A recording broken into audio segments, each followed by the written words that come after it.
Alright, this next story is about a man with a heart of gold who's dead as a doornail, and literary enthusiasts literally believe he's the be-all and the end-all of our modern language. This weekend marked the 400th anniversary of the death of William Shakespeare, and as good luck would have it, our own Ariel Hickson is in London with the wrap-up.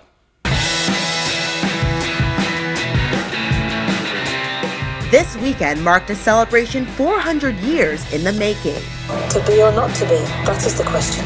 Featuring the Bard, aka the one and only William Shakespeare, whose impact on drama and language is still felt today. 400 years later, why do you think Shakespeare is still in our minds? I think it's because all his stories were so felt and so emotional that everyone still connects with them. People have traveled from around the world to the heart of London, England, to celebrate Shakespeare's history and lasting legacy. It's a real once-in-a-lifetime opportunity to be with people and to go through all of his work and go all the way across London as well, because this is where he wrote it. It's really amazing to put yourself in this place.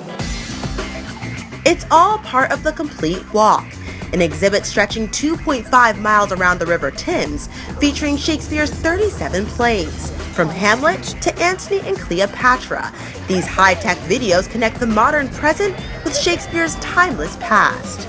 You can really feel the energy here in London right now while people are crowding around each screen. They're really just taking a moment to reflect on the power of Shakespeare and how he continues to influence theaters around the world. The 400th anniversary wasn't just in London, it was more of a global celebration. And even Google created a doodle for him. Getting to know Shakespeare is getting to know one of the world's finest writers.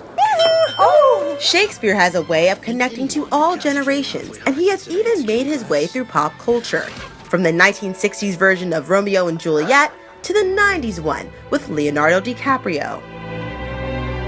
There's even reimagined versions of his plays, like the 2006 movie She's the Man is a version of Twelfth Night. And 10 Things I Hate About You is a take on Shakespeare's comedy, The Taming of the Shrew. Some think those reimagined plays are great, others not so much. Probably sometimes he wouldn't like it. I'm sure some productions make him roll around in his grave.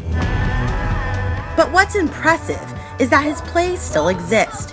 They are still reimagined, memorized, and performed over and over again by a variety of actors all around the world. It's safe to say that each generation gets its own taste of Shakespeare. I think performing Shakespeare gives you a whole other opportunity to really understand what's going on. I mean, they were written hundreds of years ago, but you really feel like a connection. Once you've tried it once and had to learn the script and understand the script and then perform the script, it's just, it's such a satisfying thing to show and show these amazing stories to other people, and I think it just makes you want to do it more. Macbeth shall sleep no more.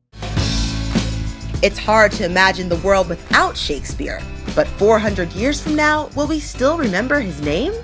People actually realise that Shakespeare is still alive even though he's dead. I think it's just getting over the barriers that we sometimes see of him being as something to be studied rather than something to be enjoyed.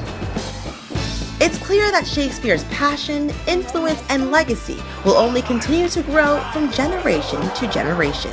Ariel Hickson, Channel 1 News.